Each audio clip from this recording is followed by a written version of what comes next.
back to another exciting episode here at IT Pro TV. I'm your host, Wes Bryant, and in today's episode, we're coming back at you with more VMware. That's right, VMware Certified Professional version 6. Joining me in the studios today is none other than Mr. Don Pezet. Don, how you doing, sir? I'm doing swell, Wes. Ready to dive right back into VMware. And in this episode, we're going to be focusing in on ESXi disk performance, right? And in particular, the Storage I/O Control, or SIOC feature inside of vSphere. Now, in previous versions of vCenter, vSphere, ESX, we've had features for helping to control disk access. And it's very similar to network access, where we have network I/O control. Here we have storage I/O control, same kind of idea. I/O is input and output. On a network, that's incoming and outgoing bandwidth, but on a disk, what we're talking about are reads and writes. Reads are where we're getting output from a disk, and writes are where we're inputting to a disk and putting data onto it. So when you have input and output, that's just activity you generate on your disk. And disk is typically the bottleneck on a system. So when you have performance issues, it usually comes down to that, because you have more than one virtual machine up and running on a host. They're all trying to access the same physical disks, and you get disk contention. So we need a way to regulate that. And there was a way in previous versions of vSphere. This is not a new thing. SIOC, I feel like it was introduced in 5.1 or 5.5. It was introduced in one of those versions. Prior to that, we had a different technology. There was a technology called, and I had to look at my notes because I can't remember, dynamic queue depth throttling. So dynamic queue depth throttling. And what that technology did was somewhat mediocre. All right, the way it worked was that your host, your ESXi host, would watch its storage.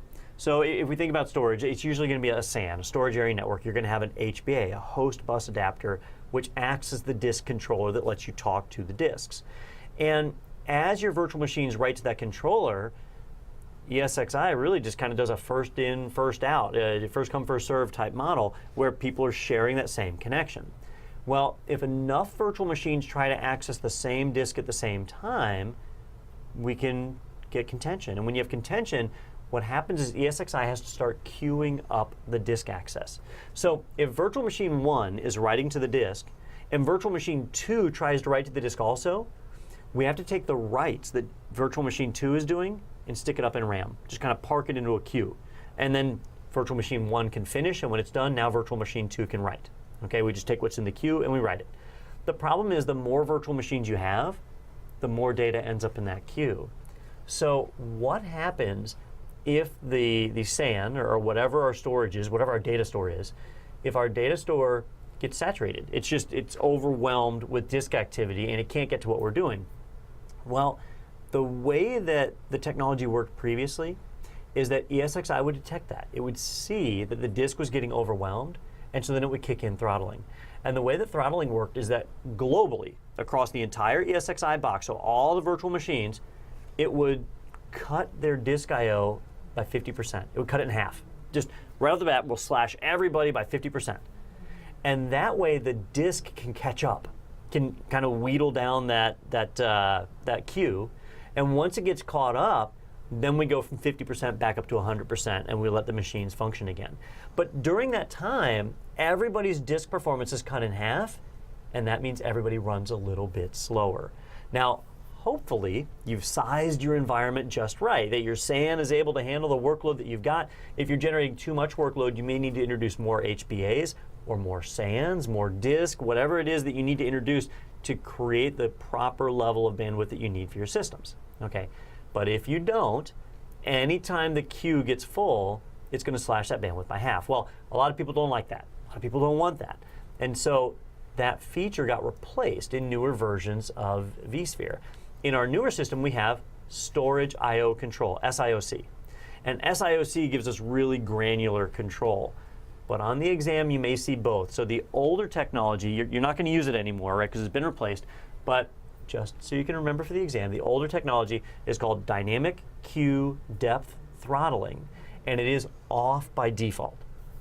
If you want, you can still turn it on, and that's what normally shows up on the exam. Let me show you how to turn it on if you're a sadist and you like these old technologies. So the way you turn it on is you go to your host, right? Because this is a host thing, right?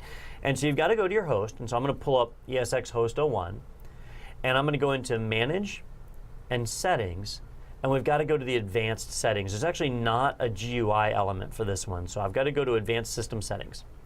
And under advanced system settings, when you go to pull up all the various settings that are in there, if you hunt through there, there's a section for disk. And so you'll see a bunch of disk entries in here. And if you hunt through the disk entries, you're looking for these two guys right here. Okay, disk queue full sample size and disk queue full threshold. Right? The first one's the most important one. It's set to 0 by default. This is the one that says monitor the disk to see if the queue is full. Right? My sample size, how much data do I gather to evaluate whether the disk is full or not? I mean, not the disk being full, but the disk I/O is full, right?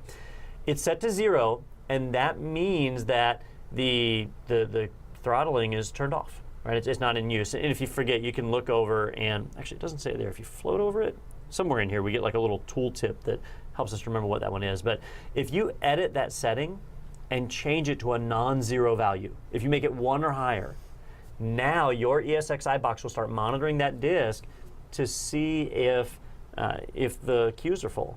And if they are, whenever it's full, it then slashes everybody by 50% globally and goes from there. Now, 2 problems with this. I mean, it all centers around being global, but the way it implements, there's 2 main problems.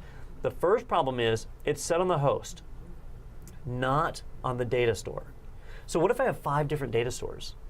And 4 of them are high performance data stores that are on fiber channel SANs. And then I have 1 more data store that's an iSCSI piece of junk, and that's where I keep my ISO images, right? And it's the iSCSI one that starts getting bogged down. Well, it's going to slash everybody by 50% across all the data stores. Even the high-speed fiber channel SAN, while it waits on the iSCSI to get caught up, it's a global setting. And because it's global, that's not terribly effective, right? The other thing is, what if I have 5 virtual machines? One's a database server, and I really need it to have the best disk I/O possible. And the others are domain controllers, DNS servers, things like that. Maybe they don't need as much disk I/O. Well, the throttling that it puts in place is across the board, across all the virtual machines, treats them all equally. So we don't get any granular control here. It treats them all equal. Even within one virtual machine, inside of a single virtual machine, I might have 3 drives, operating system, transaction logs, and database, something like that. It's going to treat all 3 drives the same way. Well, the transaction logs, I need write performance on those. The database and operating system drives, we can suffer there to be okay, but it treats them all equally. So that was the big weakness with the old technology. The old technology works. It certainly works, or the feature wouldn't be here anymore, right? But it wasn't very powerful. It didn't give us granular control over how the disk throttling was applied. So for most of us, we're not going to use this. We're going to leave that value at 0. So on the exam, we need to know this to know how to turn it on. In real life, we need to know this so you can spot whether it is on, right? Maybe you just adopted a new vSphere environment, and it might be vSphere 6. So you walk in there with the latest and greatest hardware and technology, but it's been upgraded from vSphere, way back, like VI3 up into the earlier versions of vSphere and all the way up to 6. And through the series of upgrades, maybe this setting was turned on a host, and the host has been upgraded 3 times, and now it's still on in the background. So we need to be able to check to see whether that's turned on. So definitely remember that setting. Assuming it's off, though, that frees us up to do storage I/O control, which is the better option. All right. Now, storage I/O control is very similar to what we just saw, the dynamic queue depth throttling. I'll never remember that. So it's very similar to that, except it's much more granular. With SIOC, we can turn it on a per data store level. So if I have that iSCSI data store that I'm just using for ISO images that I don't care about performance, I don't have to turn SIOC on for it. I can just leave it. If it goes slow, who cares, right? It's just the ISO images. But then if I have a data store that's on my fiber channel SAN and it's where I've got my virtual machine hard drives, I want to manage storage there. So I can turn it on a per data store basis. All right. Then once it's turned on, you can configure how SIOC balances the machines on a per VMDK basis. Now that's the real power right there. Not even per virtual machine, but per VMDK. So if I have more than one virtual hard drive in a VM, I can prioritize one drive over another. It's not a everyone's created equal type solution. We can get in there and influence it just like with network I/O control. All right, now, if you already watched the NIOC episode, then you've already heard this, and I apologize, but in case you haven't, the way that NIOC balances people is it uses what's called a share system. Every network adapter has a certain amount of shares of bandwidth.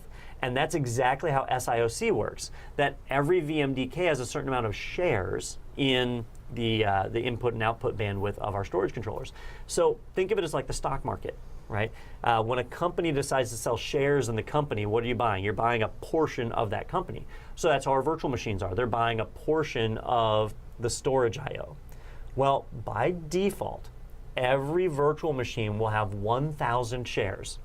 So if I have 5 virtual machines and they each just have 1 disk, that's 1,000 shares each for a total of 5,000 shares.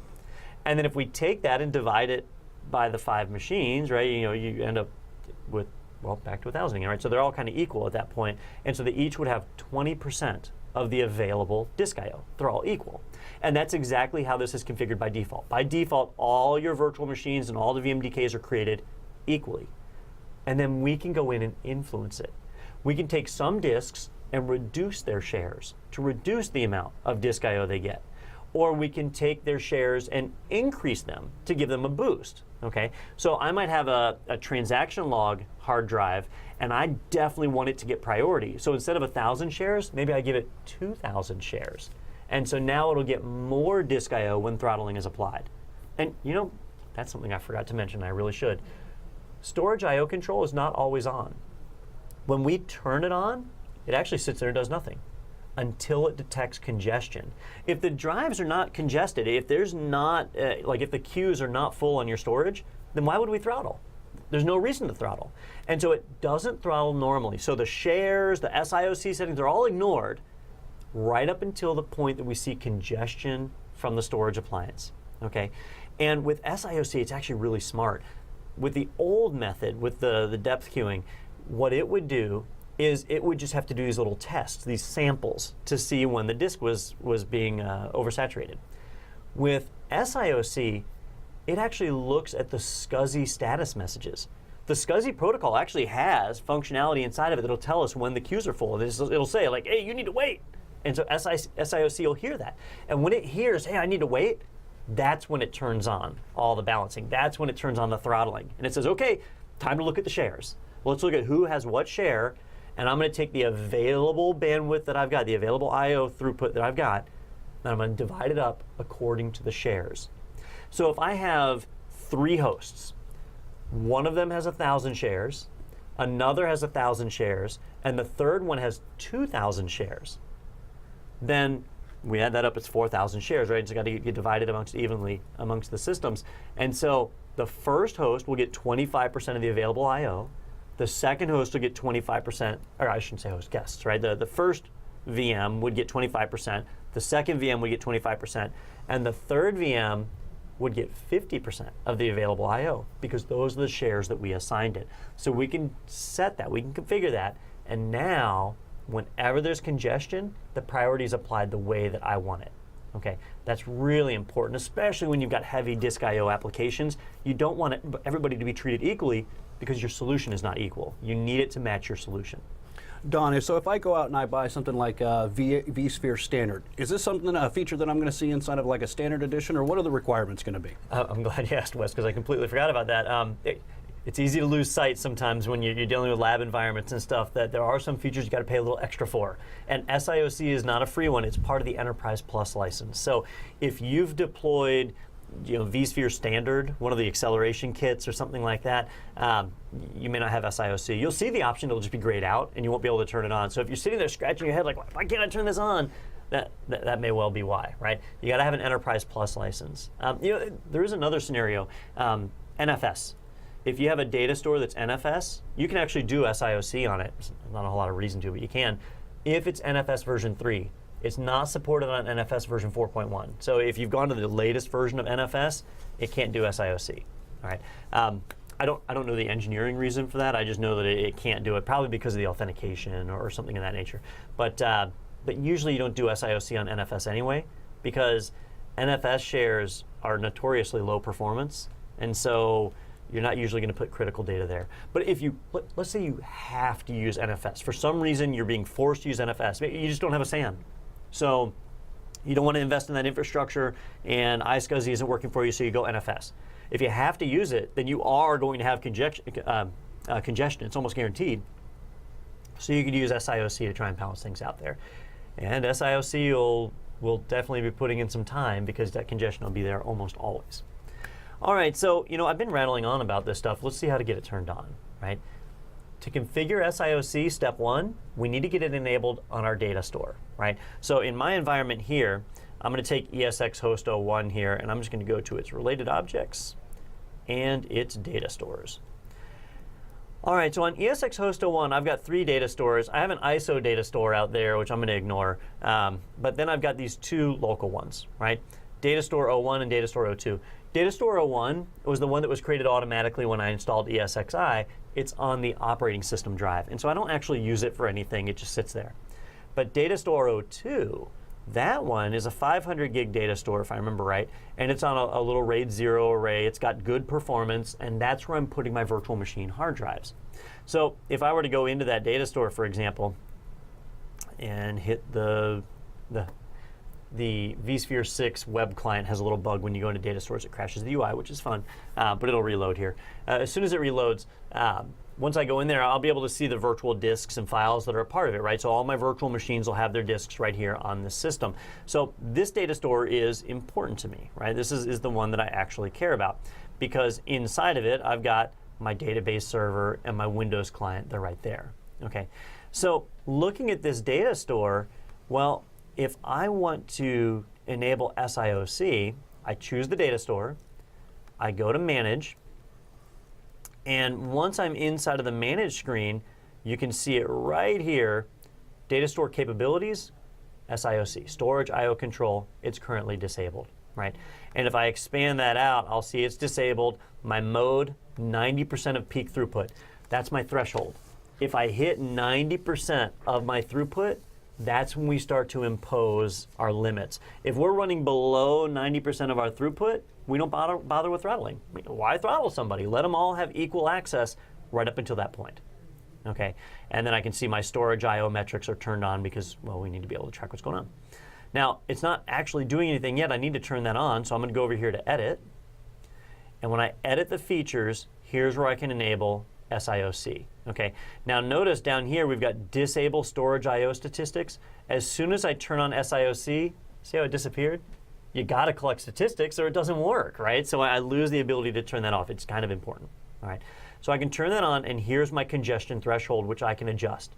Now, the default is 90%, and so that's probably what we want to leave it at, okay?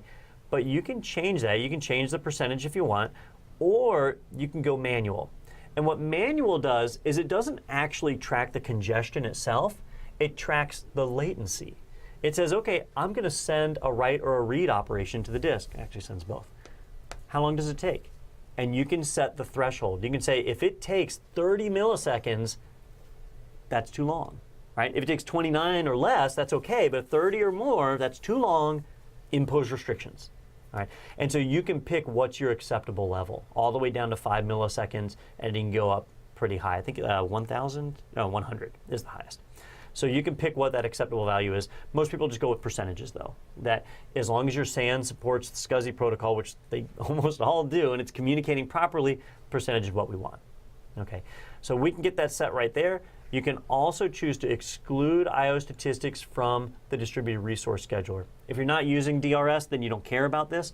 But if you are using DRS, these statistics get factored into that.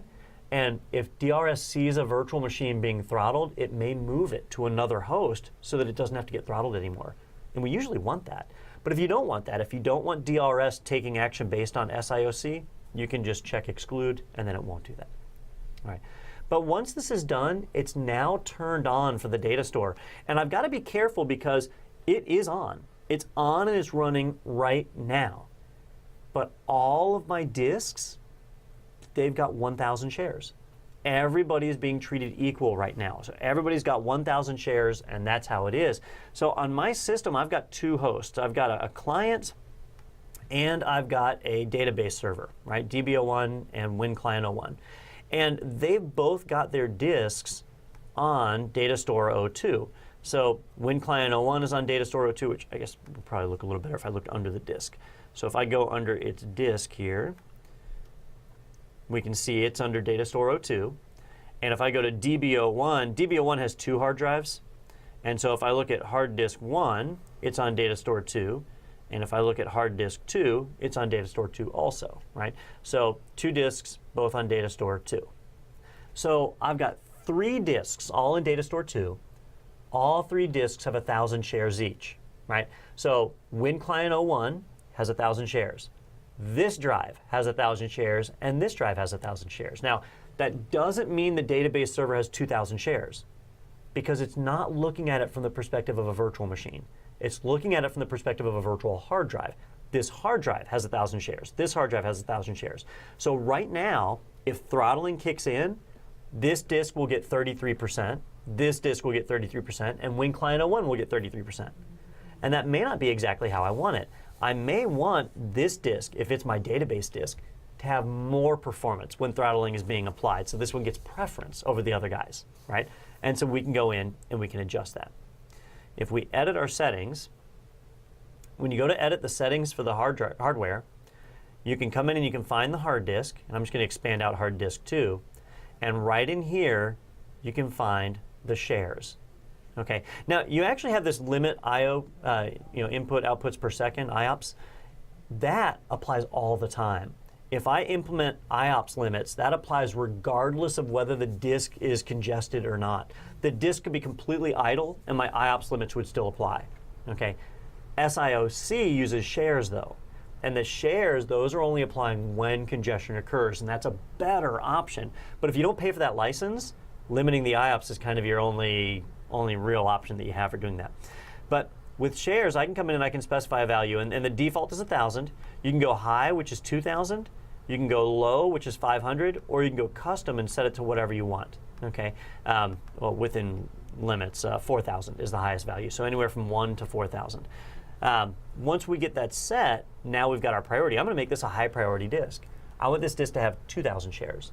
So now if congestion occurs, this disk has 2,000 shares, the operating system disk has 1,000 shares, and WinClient 01 has 1,000 shares. So WinClient 01 will get 25%, the OS for this machine will get 25%, and the database will get 50%.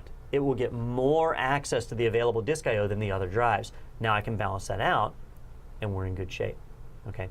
Once I say okay to that, the shares, that takes effect immediately. And you can go in and change that whenever you want. You can adjust the shares to find the right balance and get things set the way that you need it. So it's not too terribly hard to work with that. Once it's in place, you're pretty much done, right? Now we can just let it run and we're in business. Well, how do we know we're in business? How do we know it works? Well, if your disk is never congested, if your SAN or whatever storage you've got under the hood is never congested, then it doesn't work. And SIOC never turns on, and hopefully you have that problem, right?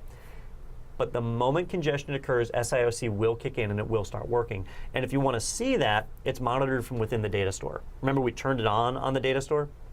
So I'm going to go to Datastore 02. Hopefully my UI won't crash this time. There we go.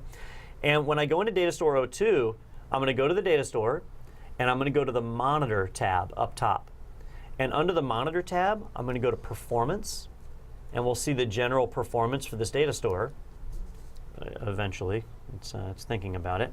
I've got my spinning gear of fate up here, so as soon as that's done, we'll get our performance. And when we look at the performance here, what we're seeing is disk space, which is not really what I want, but I'm going to drop that down and choose performance. And now we'll be able to monitor it, and unfortunately, it hasn't been on long enough. I haven't been collecting statistics long enough, so I don't have any data. So my time range is too great. Let me go real time. There we go. So now I can start to take a look at it, and here's my storage I/O control normalized latency. Things are going to run normal while SIOC is not working, and the moment I hit 90% of my available throughput, then it's going to start balancing people. And so as I look at this here, I've got microseconds listed, which means right now I'm not under congestion, right? So SIOC is not really working.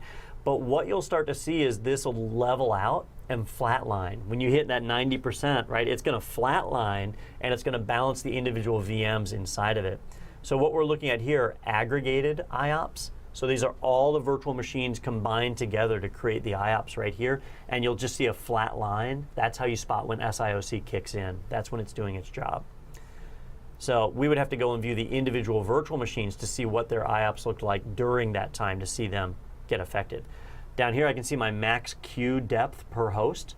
And this is where I could see if the depth queuing was kicking in, right? The old method of setting it up. The new method actually uses part of this. It's just doing it a little more granularly, so you'll still see activity here. But then right down here is where you'll start to see the per host IOPS, right? And it's got the top 10. And this is where you should start to see things level out also to know that SIOC is working. As long as you're not being throttled, you're going to see performance like mine, where you've got spikes, sure, but for the most part, it's available. I don't have congestion, and everything's nice and stable. All right, so not anything really too crazy to see here. Most of this is just average latency and other information. My write IOPS per virtual machine disk for the top 10 disks and so on. Each of these should cap out at close to my max. My screen keeps going great because I've got it in real-time mode, so it's just refreshing the charts as we watch. That's what's going on. But notice here's Win Client 01. And so that's the only machine I have powered on right now. If I had more than one machine powered on, I'd see the lines for the other ones, and I'd be able to monitor that. I guess I could turn on my other virtual machine. Let me do that. I'll power on Database 01. And let me get it powered on. And oh, you know, it's not going to be too happy. It doesn't have a disk in its drive, but whatever. It'll still generate some disk I/O. And so now I can go back to my monitoring, and we'll just kind of see that performance again and be able to gauge whether or not we're seeing any true throttling on these machines. And you know that machine's going to boot up and then idle, isn't it? Yeah, I'll have to wait. But you'll start to see the other virtual machines get laid out here too. So just a great way to monitor it and see whether or not it's actually working. And what you should see is that when you're being throttled, you should see higher I/O from the virtual machines that have more shares and lower I/O from the machines that have less shares, and you'll be able to see that actually take effect.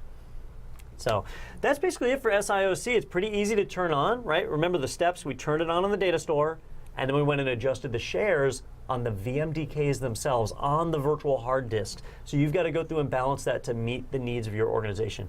Be really careful if you're using the distributed resource scheduler, because I might have a high share machine that then gets or virtual machine that then gets moved to another host where it's bumping up against another high share machine. Now DRS will normally take care of that and move us again, but it can result in a lot of extra movement. So if we're really tweaking this down, we might not want our shares to count towards DRS, and that's where we had that option to disable that when we turned on our SIOC. Don, appreciate all that great information on vSphere storage, but before we do sign off, because looking at the time clock does look like we're going to have to wrap this one up, do you have any additional considerations? Main thing is figuring out the right shares to use is a little difficult. And you're going to have to tweak and make changes to your environment until you find the right balance and prioritize things the right way that you want. So you got to keep an eye on it. Just watch your monitor screen, see how things go. Know that you're not always being throttled, so you got to watch throughout the peak times of the day when you have a lot of disk activity. And also be aware that there's outlier type activities, like when you back up a hard drive, that backup generates a ton of disk I/O. And so balancing can jump in and start to impact those processes too. So just, you know, it's not it is an exact science. It's hard to figure out the exact part of it, right? So you may have to tweak it a bit to find that right solution for you. Well, Don, as always, we do appreciate having you here in the studios, and we appreciate you, the viewer, watching. Signing out for IT Pro TV, I've been your host, Wes Bryan. And I'm Don Pizzette. And we'll see you next time.